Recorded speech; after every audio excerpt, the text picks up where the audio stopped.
내가 편안히 쉬네. 밤 깊고 비바람 불어쳐도 아버지께서 날 지켜주시니 거기서 평안히 쉬리로다. 주 날개 밑 평안하다. 그 사랑 그늘 자니뇨. 주 날개 밑 내 쉬는 영혼 영원히 거기서 살리. 주 날개 밑 나의 피난처 되니 거기서 쉬기를 원하노라. 세상이 나를 위로치 못하나 거기서 평화를 누리리라. 주 날개 밑 평안하다. 그 사랑 그늘 자니뇨. 주 날개 밑 내 쉬는 영혼 영원히 거기서 살림. 주 날개 밑 참된 기쁨이 있네. 고달픈 세상 길 가는 동안 나 거기 숨어 돌보심을 받고 영원한 안식을 얻으리라. 주 날개 밑 평안하다. 그 사랑 그늘 자니뇨. 주 날개 밑 내 쉬는 영혼 영원히 거기서. 다시 한번 찬양하겠습니다. 주 날개 밑. 주 날개 밑 내가 편안히 쉬네. 밤 깊고 비바람 불어쳐도 아버지께서 날 지켜주시니 거기서 평안히 쉬리로다. 주 날개 밑 평안하다. 그 사랑 그늘 자니뇨. 주 날개 밑 내 쉬는 영혼 영원히 거기서 살리. 주 날개 밑 나의 피난처 되니 거기서 쉬기를 원하노라. 세상이 나를 위로치 못하나 거기서 평화를 누리리라. 주 날개 밑 평안하다. 그 사랑 그늘 자니뇨. 주 날개 밑 내 쉬는 영혼 거기서 영원히 살림. 주 날개 밑 참된 기쁨이 있네. 고달픈 세상 길 가는 동안 나 거기 숨어 돌보심을 받고 영원한 안식을 얻으리라. 주 날개 밑 평안하다. 그 사랑 그늘 자니뇨. 주 날개 밑 내 쉬는 영혼 영원히 거기서 살리. 아멘. 이어서 찬송가 420장 함께 찬양하시겠습니다.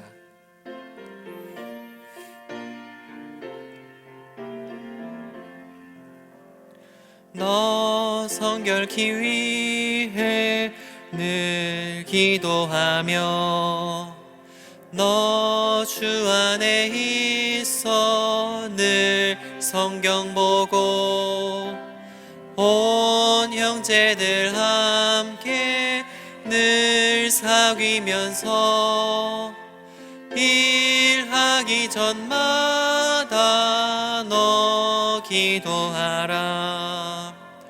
너 성결케 위해 내 머리 숙여 저 은밀히 계신 내 주께 빌라.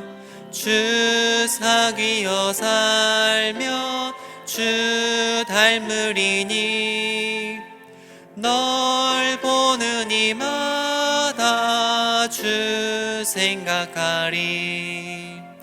너 성결케 위해 주 따라가고 일 다급하여도 당황치 말고 참 즐거울 때나 또 슬플 때나 너 주님만 믿고 늘 따라가라.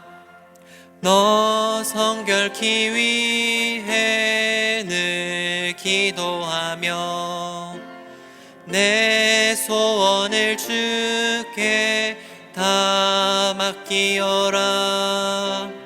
너 성령을 받아 주 섬겨 살며 저 천국에 가서 더 3절 함께 더 찬양합니다. 너 성결케 위해 주 따라가고 일 다급하여도 당황치 말고 참 즐거울 때나 또 슬플 때나 너 주님만 믿고 늘 따라가라. 너 성결케 위해 늘 기도하며 내 소원을 주께 다 맡기어라. 너 성령을 받아 주 섬겨 살며 저 천국에 가서 더 잘 섬기리.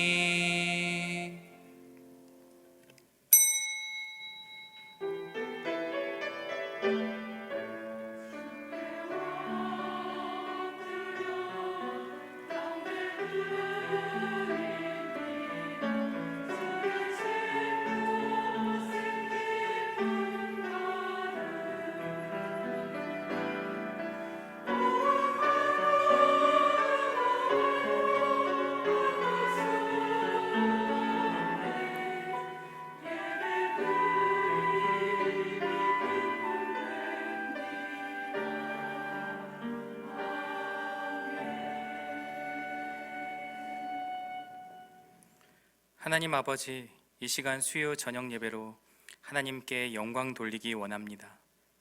우리가 영과 진리로 예배하는 귀한 이 시간을 기쁘게 받아 주옵소서. 예수 그리스도의 이름으로 기도하옵나이다. 아멘.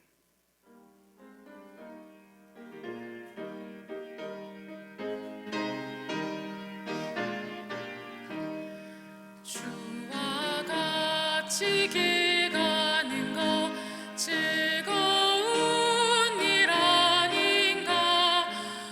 우리 주님 걸어가신 발자취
참 좋으신 아버지 하나님 감사드립니다.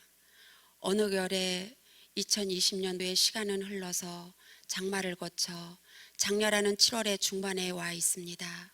시간의 무상함 속에 우리 각자 자신들은 오직 하나님만 바라보고 살아온 지난 평범한 일상에 그저 감사와 찬양을 올려드립니다.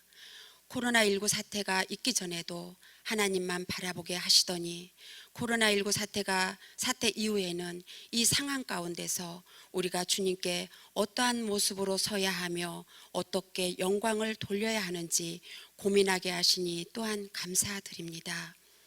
문제만 안고서 고민하지 않게 하시고 문제 너머에 계신 하나님을 찬양하고 바라보면서 내 인생길, 우리의 인생길에서 앞에서 이끄시고 뒤에서 지켜주시는 하나님의 인재를 바라보며 우리가 해야 할 일을 찾게 하시고 교회 안팎에서 그리스도의 참 제자로서의 향기를 풍겨내는 성도들이 되게 하여 주시옵소서. 나라와 민족이 주님 앞에 바로 서기를 기도합니다. 살아 역사하시는 하나님을 경외하는 유정자들이 되어서 이 나라를 이끌어가게 하여 주시옵소서. 교회의 중직자들 또한 하나님의 음성을 제대로 듣고 행하는 오직 하나님의 영광만을 위해서 나아가는 그러한 분들이 되기를 또한 기도합니다. 세광의 지난 50년을 지켜주신 하나님, 세광의 앞으로의 50년을 동일하게 지켜주시옵소서. 50주년 행사를 계획했던 교회의 모든 일정 위에 함께 하셔서 코로나를 이긴다 이웃사랑 세광교회라는 슬로건으로 이 세태를 담고 나아가도록 교회에 지혜로운 마음을 주시고 결정하여 행하게 하신 주님, 오직 주님께만 영광 올려드리며 이 모든 일들이 진행되게 하여 주시옵소서. 또한 세광교회가 건강한 교회, 은혜로운 교회, 향기로운 교회의 모습으로 하나님께 영광, 성도와 지역민들에게 은혜로운 교회 되게 하여 주시옵소서. 세광을 담당하고 계시는 유창진 담임 목사님을 하늘의 신령한 은혜로 넘치도록 부어주시옵소서. 영육간의 강건함으로 또한 지켜주시옵소서. 말씀을 들고 단위에 서신 조현식 목사님을 성령으로 감싸주시사 전하시는 말씀에 성도님들 모두 은혜 받게 하옵소서. 예배를 돕는 예배넷셀 찬양대 위에도 은혜에 은혜를 더하시사 오직 주님만 찬양하게 하시며 대원들의 삶 또한 지켜주시옵소서. 현실과 믿음 가운데서 여전히 갈등하지만 오직 하나님의 임재를 바라보면서 신랑 되신 예수님을 기다리는 신부된 저희들에게 한결같은 사랑으로 감싸주시는 예수님의 이름으로 기도드립니다. 아멘.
주의 사랑 안에서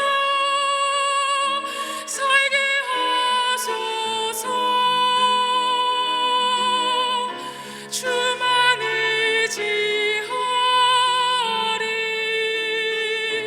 영원토록.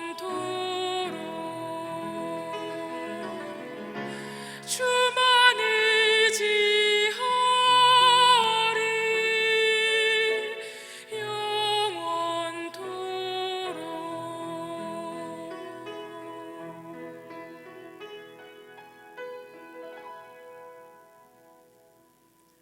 아멘. 우리 하나님께 영광의 박수 올려드립니다. 에베네셀 찬양대 귀한 찬양 감사합니다. 하나님 말씀 보겠습니다. 레위기 22장 31절에서 33절입니다. 너희는 내 계명을 지키며 행하라. 나는 여호와이니라. 너희는 내 성호를 속되게 하지 말라. 나는 이스라엘 자손 중에서 거룩하게 함을 받을 것이니라. 나는 너희를 거룩하게 하는 여호와여 너희의 하나님이 되려고 너희를 애굽 땅에서 인도하여 낸 자니 나는 여호와니라. 아멘. 레위기 전체를 통틀어서 그 중심 주제를 말한다면 거룩함이 아닐까 생각됩니다. 거룩함이란 무엇입니까? 세상과 구별된, 세상과 분리된 삶을 살아내는 것이죠. 우리는 거룩한 하나님의 자녀로 부르심을 받았고 그 부르심에 합당한 삶을 살아내야만 합니다. 우리는 세상에 속해 있지요. 세상을 살아야만 합니다. 그러나 이 세상과는 다르게 하늘의 가치를 두고 살아갈 이유가 우리는 구별된 하나님의 백성이기 때문입니다. 하나님께서 이스라엘 백성에게 요구하신 것은 단 하나예요. 그것은 하나님의 백성답게 하나님의 말씀 앞에 순종하며 살아라. 너희의 정체성은 하나님의 자녀다라는 것이지요. 하나님께서 이스라엘에게 많은 재물과 또한 그러한 많은 것들을 요구한 것이 아니라 단 하나 하나님의 말씀에 순종하도록 부르셨다는 사실입니다. 우리가 세상 속에 살면서 세상에 속하여지다 보면 어느덧 세상에 동화되어 세상과 똑같은 것을 추구하며 살아갑니다. 그러나 우리가 반드시 기억해야 할 것은 우리는 하늘에 속한 자들이기 때문에 하나님 나라를 위하여 구별되어 살아야 하는 이유가 여기에 있습니다. 우리가 지난주에 살펴본 레위기 21장은요 제사장에 대해서, 제사장의 그 거룩에 대해서 말씀합니다. 그리고 오늘 본문 22장에서는 하나님이 구별하신 성물, 그 성물을 제사장이 어떻게 감당해야 하며 또한 후반부에는 하나님이 기쁘시게 받으시는 제물은 흠없는 완전한 제물이어야 함을 우리에게 말씀하고 있습니다. 제사장들에게 이렇게 규례를 주신 것은 무슨 이유입니까? 그들은 본이 되어야 합니다. 이스라엘 백성들과 하나님 사이에서 그 사이를 연결시켜주는 또한 백성들을 잘 하나님의 말씀으로 인도하는 역할이 제사장에게 있었기 때문에 더욱더 특별한 규례들이 제사장에게 주어진 것이죠. 레위기 21장과 22장을 살펴보면 공통점이 있음을 발견하게 되는데요. 먼저 제사장의 조문과 결혼 문제, 대제사장의 조문과 결혼 문제, 그리고 제사장의 장애나 흠의 문제, 제사장의 성물을 대하는 문제, 또한 성물을 먹는 문제, 그리고 온 이스라엘이 제물을 드리는 문제, 그 이후에 이어지는 반복구가 있습니다. 바로 그것은 나는 너희를 거룩하게 하는 여호와니라. 바로 이 말씀이 규례 뒤에 분명하게 나타납니다. 하나님께서 계속해서 나는 너희를 거룩하게 하는 여호와다라고 말씀하신 이유는 무엇입니까? 이 반복되는 규례들 가운데서 너희는 이것을 정하고 또 지키라 명하신 분이 하나님임을 기억하고 반드시 이 규례들을 지켜야 함을 말씀하고 있는 것이죠. 거룩하게 하시는 분이 하나님이시기 때문에, 또한 지금 명령하시는 분이 하나님이시기 때문에 우리는 그 말씀에 순종해야 함을 깨닫게 됩니다. 하나님이 구별하여 세운 제사장은 그 직분에 합당한 거룩한 삶을 살아야만 합니다. 이스라엘 백성들을 구원하신 이유도 동일합니다. 그들이 예뻐서 잘나서가 아니라 하나님의 말씀에 순종하는 백성들을 구별하여 세우신 것이죠. 마찬가지로 오늘을 살아가는 우리에게도 동일한 것이 요구됩니다. 하나님의 그 말씀 앞에 성도는 순종해야 함을 깨닫게 됩니다. 이스라엘 백성이 하나님 앞에 거룩하고 흠이 없는 그 완전한 제물을 드렸을 때 하나님이 기쁘게 받으시는 것처럼 성도는 하나님 앞에 거룩한 삶으로 나 자신을 제물로 드려야 하는 것이죠. 바로 이것이 하나님이 기쁘시게 받으시는 제물입니다. 우리가 세상을 살고 세상 것을 추구하다 보면 세상의 욕심 가운데 사로잡히게 됩니다. 그러나 하나님은 우리를 그렇게 부르신 것이 아니죠. 비록 세상에서는 조금 부족할지라도 영원한 하나님 나라 바라보며 살도록 우리를 부르신 것입니다. 우리는 이 레위기의 말씀을 통해서 거룩한 그리스도인으로 세상 속에 구별된 그리스도인의 삶으로 하나님의 말씀 앞에 바로 서기를 원합니다. 레위기 22장은 제사장이 성물을 대할 때의 규례에 대해서 말씀하고 있는데요, 한 번쯤은 이런 생각을 했을 겁니다. 그 많은 제물들, 수없이 많은 그 제물들 제사 드린 이후에 어떻게 처리했는가? 바로 오늘 본문이 그것에 대해서 설명하고 있습니다. 번제를 비롯하여서 그러한 제물들은 다 태워 없어지기 때문에 그러한 제물들은 없어지겠지만 그 외의 제물들은 하나님께서 제사장에게 허락하신 축복으로서 주어집니다. 그런데 이 제물은 모두에게 주어진 것이 아니라 제사장과 그 가문에 속한 자들만 먹을 수 있는 것이죠. 제사장은 하나님께서 특별하게 구별하여 세운 자들입니다. 그런데 이 거룩이 그들이 그렇게 세워졌기 때문에, 특별하기 때문에 유지되는 것은 아니에요. 그들이 거룩을 유지할 수 있는 유일한 비결은 하나님의 말씀에 순종하는 길밖에 없습니다. 구별되어 세워졌음에도 불구하고 여전히 그들에게는 계속해서 하나님의 말씀을 지켜야 할 이유가 여기에 있는 것이죠. 제사장으로 세워졌기 때문에 거룩한 것이 아니라 이제 그 하나님의 말씀을 지켜 행하고 그 말씀을 따라 살아가는 것이 있기에 그들이 거룩한 자로 부르심을 받은 이유입니다. 오늘 본문은 제사장의 규례 가운데 성물에 관한 규례가 나타나 있습니다. 오늘 본문 2절과 3절 말씀을 우리 함께 읽겠습니다. 아론과 그의 아들들에게 말하여 그들로 이스라엘 자손이 내게 드리는 그 성물에 대하여 스스로 구별하여 내 성호를 욕되게 함이 없게 하라. 나는 여호와이니라.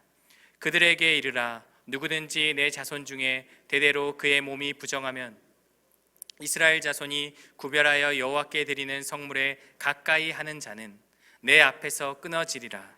나는 여호와이니라. 아멘. 하나님은 지금 성물 앞에 제사장에게 이렇게 말씀합니다. 이 예물들은 거룩한 것이기에 조심스럽게 다루어 하나님의 거룩한 이름, 그 성호에 더럽혀서는 안 됨을 분명하게 말씀합니다. 성물은 하나님께 드려진 제물입니다. 그러면 누구의 것입니까? 제사장의 것입니까? 아니요, 하나님의 것입니다.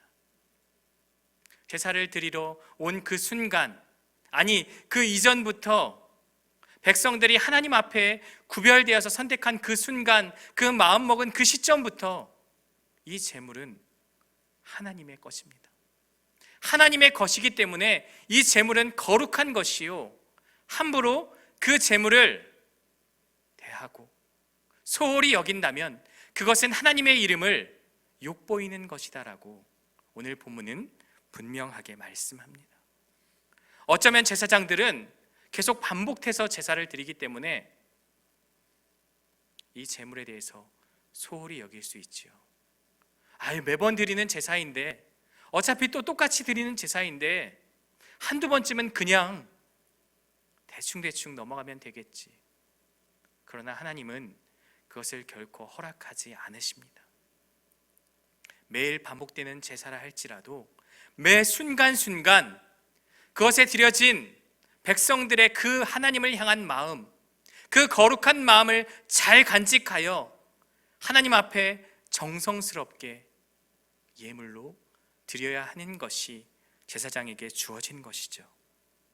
만일 부정한 상태로 제사장이 이 제물을 가까이 하면 어떻게 될까요? 그 직분만 박탈당하는 게 아닙니다. 영원히 하나님 앞에서 끊어진다는 그러한 말씀이 주어집니다. 제사장이 부정한 상태로 성물을 대하면 그건 역시 하나님의 이름을 욕보이는 것이다 라는 것이죠.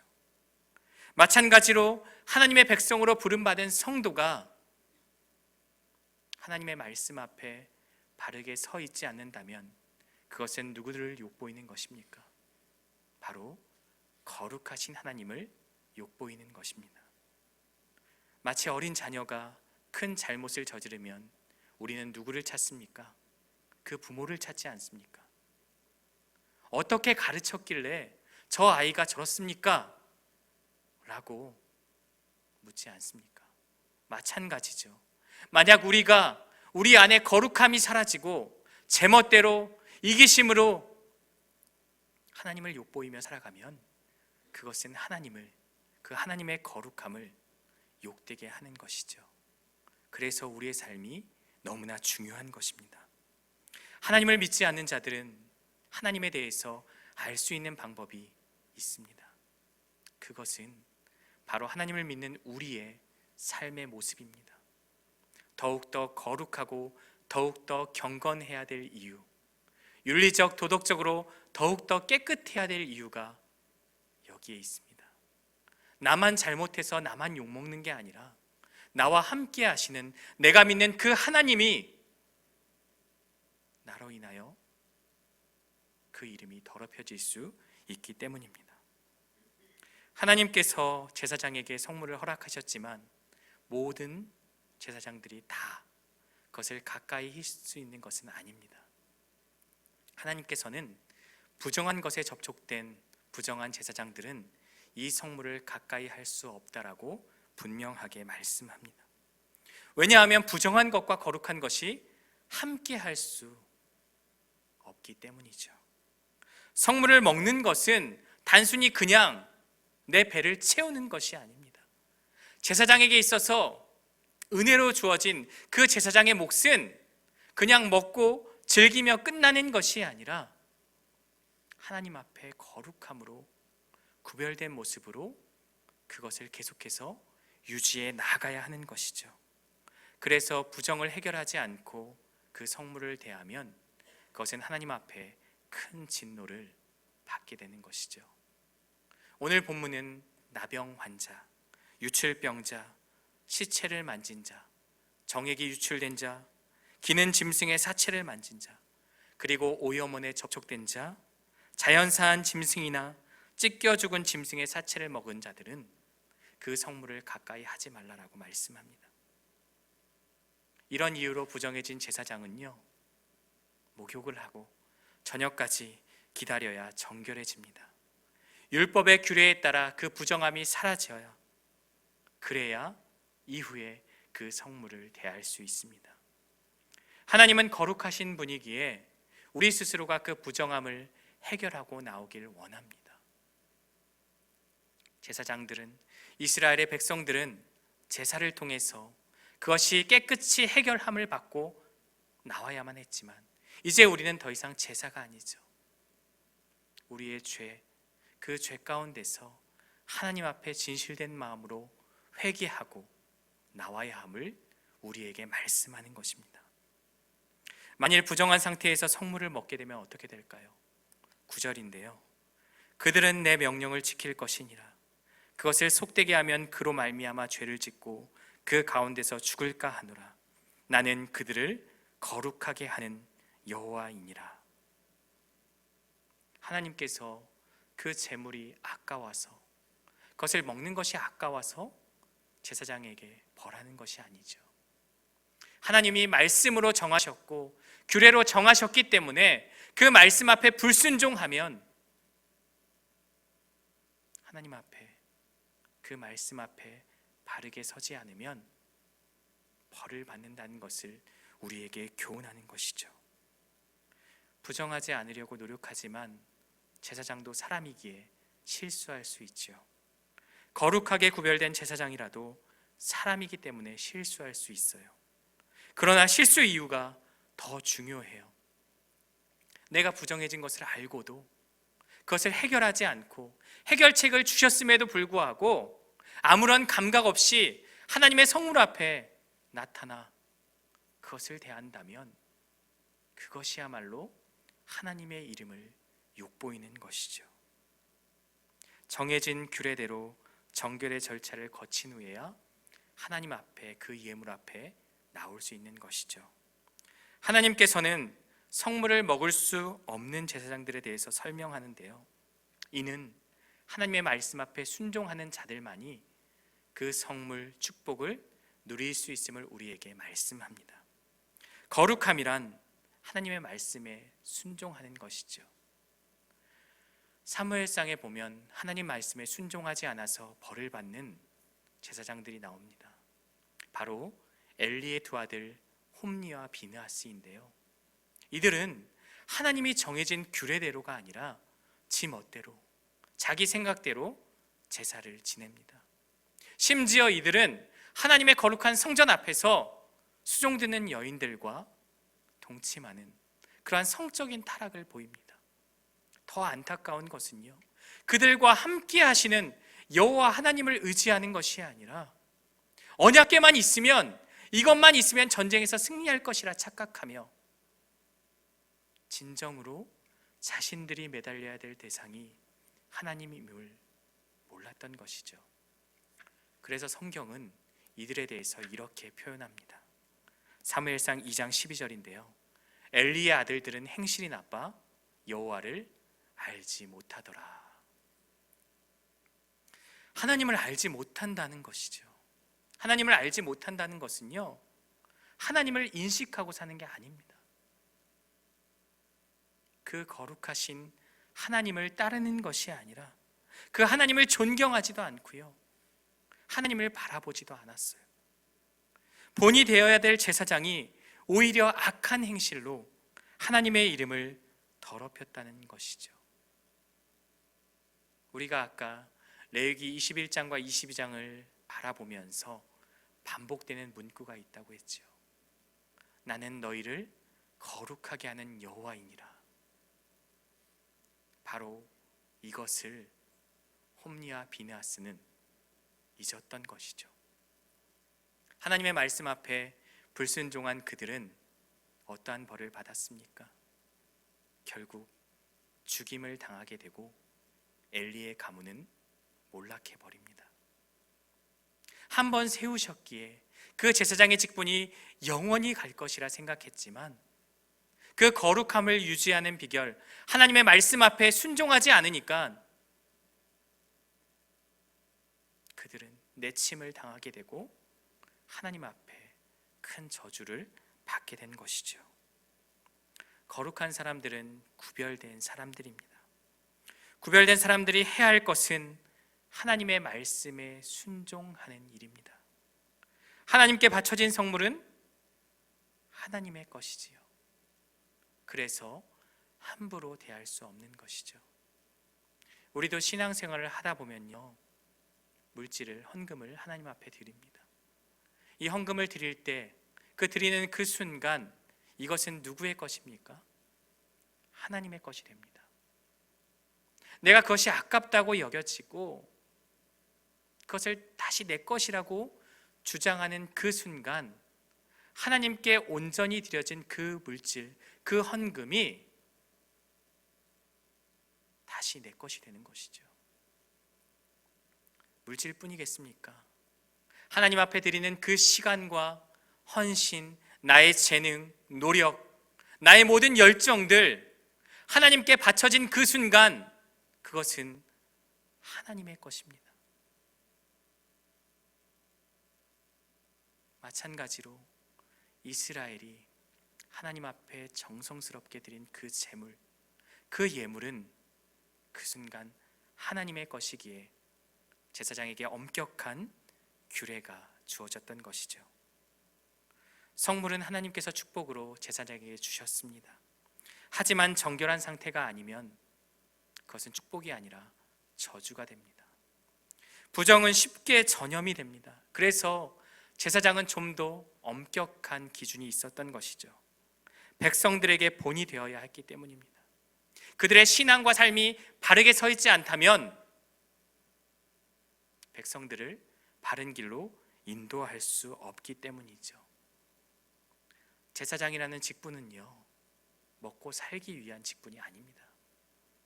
그들은 단순히 생계를 위해서, 먹고 살기 위해서 하나님 앞에 구별된 자들이 아니라 하나님께서 부르시고 택하시고 쓰임받기 위해서 헌신된 주의 종들인 것이죠. 사랑하는 세관교회 성도 여러분, 우리도 하나님 앞에 구별된 자들입니다. 믿으십니까? 우리도 하나님께 구별된 자들입니다. 왜냐하면 하나님이 택하셨기 때문입니다. 택하시고 부르셨기 때문에 우리도 오늘 본문에 나오는 제사장들처럼 더욱더 엄격한 규례가 우리에게 주어지는 것이죠. 나는 너희를 거룩하게 하는 여호와 그 하나님을 의식하며 살아가기 원합니다. 구별되었기에 지금 이 순간 내가 속한 그 어느 곳에도 하나님이 없다라고 생각하는 게 아니라 섬기는 곳곳마다, 속한 곳곳마다 하나님이 나를 지켜보시고 나와 함께 하시기에 행동 하나하나가 정직해야 함을 우리에게 말씀합니다. 하나님은 지금 나와 함께하고 있다. 그리고 그 거룩을 내가 세상에 보이기를 원한다. 하나님 앞에 구별된 자로 이러한 거룩을 보이는 우리 모두가 되기를 축복합니다. 조금 손해보면 어떻습니까?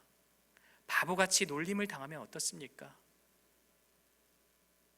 분노가 올라오고 화가 나지만 우리가 참고 견디며 인내하며 양보하고 사랑하며 섬겨야 될 이유는 하나님이 우리를 그렇게 택하셨기 때문입니다. 세상에서 조금 손해보고 부족할지라도 이 땅의 것이 전부가 아니지 않습니까? 하나님께 속한 자이기에 세상의 것들에 미련두지 않고 구별된 자로 살아가는 우리 모두가 되기를 소망합니다. 10절 이후로는 이제 성물을 먹을 수 있는 자격에 대해서 가르쳐 주십니다. 레위 지파 즉 제사장 가문의 생계는 이 성물과 11조로 살아갑니다. 제사장 자신은 물론이요, 가족 또한 다른 수입원이 없습니다. 토지 또한 소유할 수 없죠. 사유재산은 더더욱 있을 수가 없죠. 제사장은 당연히 그러하지만 제사장의 가족들 역시도 이것을 각오하고 하나님의 은혜로만 살아가야 합니다. 원칙적으로 제사장 가문 외에는 이 거룩한 음식을 먹을 수 없는데요, 누가 먹을 수 있고 먹을 수 없는지 본문은 상세하게 기록합니다. 먼저 먹을 수 있는 사람은 제사장의 가족들이고요, 그 종들과 그 식구들입니다. 그들도 가족으로 이해되었기에 그 성물이 허락된 것이죠. 딸의 경우에는 결혼하여 출가하면 그 성물을 먹지 못하게 됩니다. 이제 그의 남편이 책임을 져야 하기 때문이죠. 하지만 예외 규정이 있습니다. 13절인데요, 만일 그가 과부가 되든지 이혼을 당하든지 자식이 없이 그의 친정에 돌아와서 젊었을 때와 같으면 그는 그의 아버지 목의 음식을 먹을 것이나 일반인은 먹지 못할 것이니라. 자녀가 없는 상태에서 과부가 되거나 이혼을 당하는 경우 다시 친정으로 돌아오게 되면 그 권리가 회복이 됩니다. 성물을 먹을 수 있는 것이죠. 그러나 만약 제사장 가문이 아닌 일반인이 성물을 먹으면 어떻게 될까요? 이는 두 가지로 나뉩니다. 부지 중에, 그러니까 모르고 먹는 경우가 있겠죠. 이것이 성물인지 아닌지 모르고 먹은 일반인은 그 먹은 성물에 5분의 1을 더하여 반환하면 됩니다. 그러나 그것이 성물인 줄 알고 그것을 알고도 고의로 먹은 사람들은 어떻게 될까요? 다른 본문을 참고하시면 좋은데요, 민수기 18장 32절입니다. 너희는 이스라엘 자손의 성물을 더럽히지 말라. 그리하여야 죽지 아니하리라. 무슨 말입니까? 성물을 더럽히면 죽는다는 것이죠. 하나님 앞에 구별된 자들, 제사장 가문이 아닌 일반인이 모르고 먹는 것이 아니라 그것이 성물임을 알고도 그것을 먹으면 하나님의 명령을 어긴 것이 되기 때문에 큰 벌을 받게 된다라고 본문은 말씀하고 있는 것이죠. 결론은 이것입니다. 하나님이 하지 말라는 거 하지 말아라. 하나님이 하라는 거 하고 하지 말라는 거 하지 말아라. 왜 고의적으로 그것을 먹겠습니까? 이것은 하나님에 대해서 반역하는 것이죠. 제사장의 몫을 먹는 것은 단순히 물질적인 손해만을 끼친 것을 의미하지 않습니다. 하나님이 정하신 규례를 어긴 것이기에 더욱더 큰 벌이 주어졌던 것이죠. 이렇게 제사장의 성물을 대하는 규례에 대해서 말씀한 이후에 이제 17절부터는 이제 그것을 종합하며 하나님이 기쁘시게 받으시는 제물에 대해서 말씀합니다. 하나님께서는 온전한 희생 제물이 무엇인지 우리에게 말씀합니다. 제사 제도가 무엇입니까? 그 제사 제도는 죄인인 우리가 하나님 앞에 나아갈 수 없기 때문에 은혜의 방편으로 임시로 주어진 것입니다. 제사는 하나님이 인간을 긍휼히 여기시고 하나님께서 제한적으로 속죄의 길을 열어주신 은혜의 통로입니다. 그리고 이 제물은요, 인간이 죄를 용서받고 하나님께 나아갈 길을 열어주는 열쇠와도 같은 것이죠. 그런데요, 하나님은 이 제물도 흠이 없어야 하지만 제물을 드리는 자의 마음과 그 중심을 보십니다. 온전한 희생 제물의 기준은 흠이 없어야 하는데요, 본문에서는 좀 더 구체적으로 언급합니다. 우리 22절 말씀을 함께 읽겠습니다. 너희는 눈먼 것이나 상한 것이나 지체에 배임을 당한 것이나 종기 있는 것이나 습진 있는 것이나 비루 먹은 것을 여호와께 드리지 말며 이런 것들을 제단 위의 화제물로 여호와께 드리지 말라. 아니, 눈먼 것, 상한 것, 지체가 절단된 것, 종기 있는 것, 부스럼 있는 것, 버짐 있는 것, 이런 제물을 하나님께 드려서는 안 되죠. 이거는 상식 아닙니까? 그런데 이러한 일들이 벌어지고 있다는 것이죠. 이제 이후로 이스라엘의 모습을 보면요, 하나님 앞에 거룩하고 흠없는 제물을 드려야 하는데 그냥 남는 것, 상품의 가치가 없는 것, 문제가 있는 동물들을 그냥 마지못해서 하나님 앞에 가지고 나오는 그러한 모습들이 발견되는 것이죠. 처음에는 이 규정을 잘 지켰어요. 그런데 나중 되니까 어때요? 먹고 살기가 힘든 겁니다. 너무나 먹고 살기 힘들어서 하나님께 정말 바칠 것이 없어서, 물론 그랬다라면 모르겠습니다. 하지만 그런 것이 아니라 그냥 삶이 비루해지니까 하나님 앞에 드리는 것을, 가장 좋은 것을 드려야 함에도 좋지 않은 것을 하나님 앞에 가져오게 되는 것이죠. 예를 들면 선물 받을 때를 생각하면 좋습니다. 누군가 나에게 선물을 줍니다. 무조건 공짜라면 좋지만 얘다 가져라, 나 필요 없으니까 가져라, 그냥 던져버리면 누가 그것을 기쁜 마음으로 받겠습니까? 물론 그 선물이 정말 금이고 정말 좋은 것이고 나한테 버려줘 해서 버리면 좋겠지만, 우리는 이 선물의 가치보다 더 중요한 것이 그것을 드리는 사람의, 그것을 주는 사람의 마음과 자세입니다. 정말 진정으로 선물 받을 사람을 생각하며 진심으로 줄 때 어떻습니까? 그 선물이 주는 가치는 더욱더 높아지게 되는 것이죠. 마찬가지로 하나님 앞에 온전한 예물, 흠이 없는 예물을 드리라고 하신 것은 물론 외관상도 흠이 없어야 합니다. 그러나 더 중요한 것은 그것을 드리는 사람의 마음, 자세, 태도가 온전히 하나님을 향하여 그 중심이 바르게 서야 함을 우리에게 말씀하고 있습니다. 드리는 것이 아깝다고 여겨진다면 이미 그 재물은 하나님이 받으시는, 기뻐 받으시는 재물이 될 수 없습니다.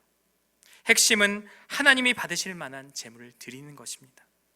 재물에 대해 말씀하시면서 중요한 문장이 반복되는 것을 우리는 발견합니다.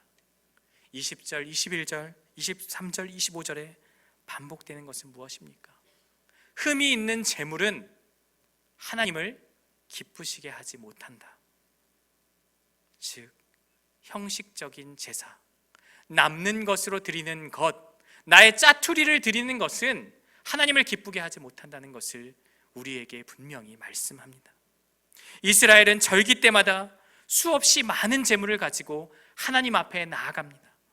그런데 그들의 마음에 내가 이 제사만 드리면 나의 마음에 찝찝한 것이 사라지겠지, 이제 마음이 홀가분하다, 어쩔 수 없이 마지못해 드리는 제사라면 이런 마음이 들겠죠. 아깝다. 하나님이 원하시는 제사는 무엇입니까? 제물을 준비하는 그 순간부터 기쁨이 넘치는 것이죠. 마치 우리가 손님을 대접할 때 장을 보면서 무엇을 해줄까라고 고민할 때부터 기쁨이 넘치는 것처럼 하나님 앞에 그 예물을 드린다는 것 자체가 행복함이기 때문에 정말 좋은 것, 귀한 것을 준비하는 그 순간부터 내 마음에 가슴이 벅차오르고 기쁜 것이죠. 그렇게 마음을 온전히 한다면 이미 드리기도 전에 하나님은 그 마음을 기쁘게 보시고 우리를 칭찬하시지 않으시겠습니까? 그렇다면 무엇을 우리는 하나님 앞에 드릴 수 있겠습니까? 지금 우리는 더 이상 동물의 제사를 드리지 않아도 됩니다. 왜냐하면 예수님께서 단번에 희생제물이 되셔서 우리를 대신하여 율법의 요구를 이루셨기 때문이죠. 이제 우리는 나를 하나님께 드려야 합니다. 나를 제물로 드리는 것입니다. 이것이 예배입니다. 우리가 예배 드리러 올 때 이런 생각이 들어요. 이제 하나님께 위로받기 위해서 이 자리에 오는구나. 물론 틀린 말은 아닙니다. 그러나 다시 바로 잡으면요, 내가 위로받기 위해 오는 게 아니라 하나님 앞에 내 자신을 드리기 위해서, 내 시간과 내 마음을 드리기 위해서, 내 열정과 내 소중한 그 모든 것들을 이 자리에 가지고 나와 예배하는 것이죠. 그렇게 하면요, 하나님께서 위로부터 성령의 위로하심을 자연스레 부어주십니다. 내가 위로받기 위해서, 내가 뭔가 마음 가운데 해결받기 위해서 오기 전에 하나님 앞에 내 자신을 드리는 그것이 바로 진정한 예배, 하나님이 기뻐 받으시는 제물인 줄 믿습니다. 먼저 선행되어야 할 것은 바로 이것입니다. 나의 옛 성품, 옛 자아, 내 욕심을 버리고 하나님 앞에 바로 서는 것입니다. 바로 이것이 진정한 예배입니다. 내가 무언가 얻기 위해서, 내 소원을 이루기 위해서 이 자리에 오는 게 아니라 다른 것 다 포기하고 하나님 앞에 내 자신을 드리는 우리 모두가 되기를 축복합니다. 로마서 12장 1절 말씀을 함께 읽겠습니다.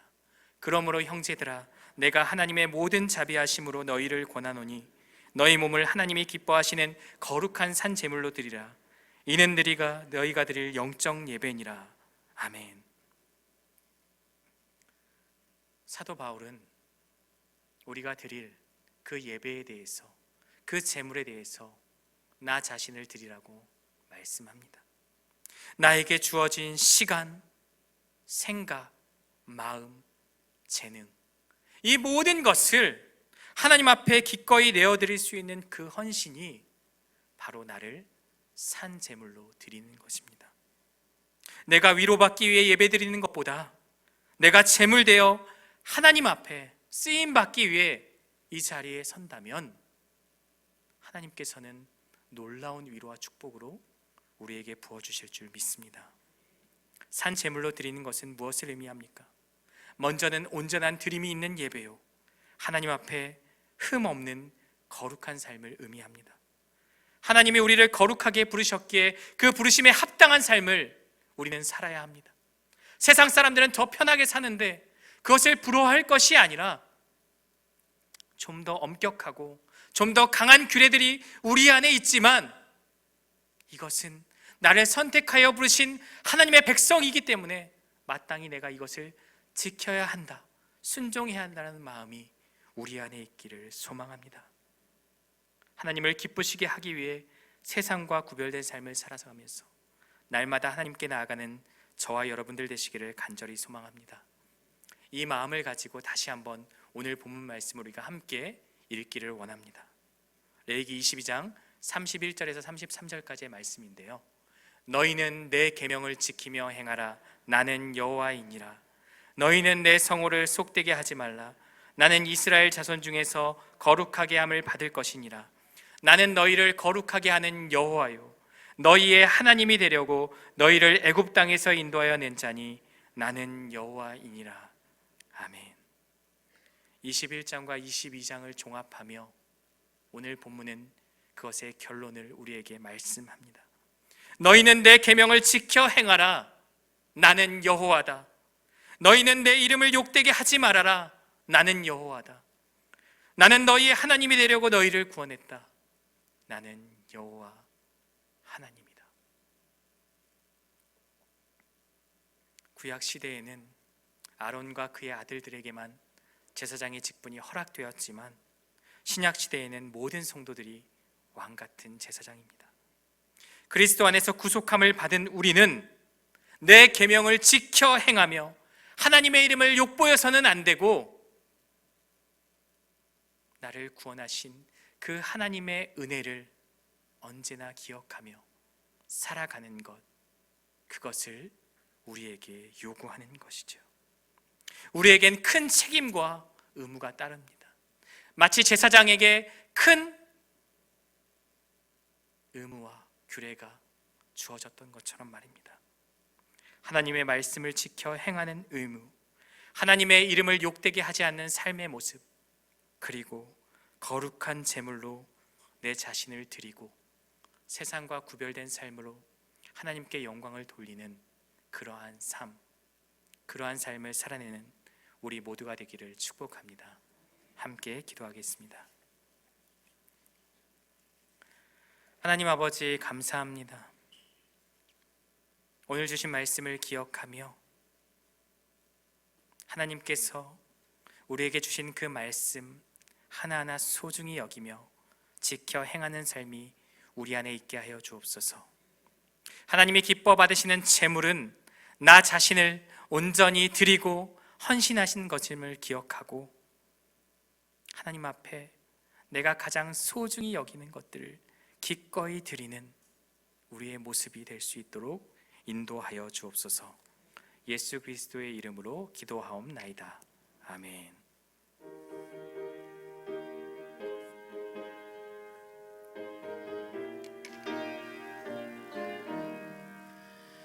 예수가 함께 계시니 시험이 오나 겁없네. 기쁨의 근원 되시는 예수를 위해 삽시다. 날마다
예수는 나의 친구니 불의한 일을 버리고 예수를 위해 삽시다. 날마다 주를 섬기며 언제나 주를 기리고 그 사랑 안에 살면서 딴 길로 가지 맙시다. 주께서 심판하실 때 잘했다 칭찬하리니 이런 상급 받도록 예수를 위해 삽시다. 날마다 주를 섬기며 언제나 주를 기리고 그 사랑 안에 살면서 딴 길로 가지 맙시다. 교회 소식은 주보를 참조해 주시기 바랍니다. 이제는 우리 주 예수 그리스도의 은혜와 하나님 아버지의 사랑과 성령님의 교통하심이 세상과 구별된 거룩한 삶을 살기로 다짐하는 세관교회 모든 성도들 머리 위에 이제로부터 영원토록 함께 있을지어다. 아멘.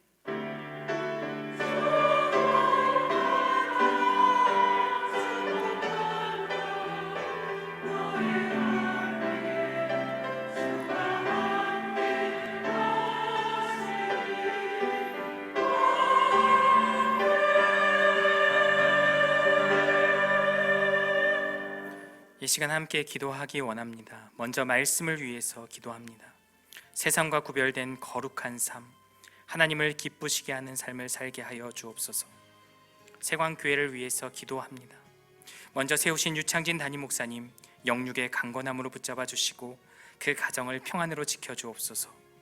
강단에서 전해지는 그 귀한 말씀, 하나님의 말씀을 통해 성도들의 삶이 변화되게 하여 주옵소서. 창립 50주년 준비했던 그 많은 것들을 뒤로 하고 이제 이웃사랑 실천에 집중하기 원합니다. 가서 너도 이와 같이 하라는 그 예수님의 말씀에 순종하며 도움이 필요한 손길들에게 하나님의 큰 사랑이 전해지게 하여 주옵소서. 마지막으로 코로나19로 인한 불안과 공포로부터 성령이 주시는 평안으로 이기게 하여 주옵소서. 보건당국과 의료진에게 함께 하여 주시고 속히 치료제와 백신이 개발되게 하여 주옵소서. 이 시간 다 같이 함께 기도하며 나아갑니다.